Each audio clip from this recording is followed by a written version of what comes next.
नमस्कारः मित्राणि, अद्य वयं केचन संख्याविशेषान् पश्यामः।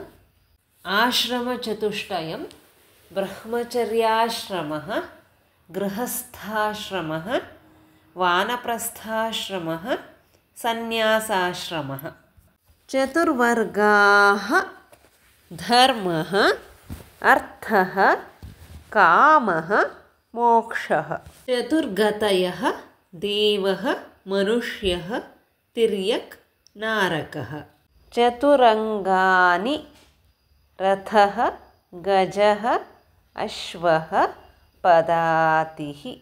चतुर्वेदाः ऋग्वेदः, यजुर्वेदः, सामवेदः, अथर्ववेदः। चतुरुपायाः साम, दानं, भेदः, दण्डः। पुनः नूतनविषयं स्वीकृत्य आगमिष्यामि। तावत्पर्यन्तं नमस्कारः, पुनर्मिलामः। जयतु संस्कृतं, जयतु भारतम्।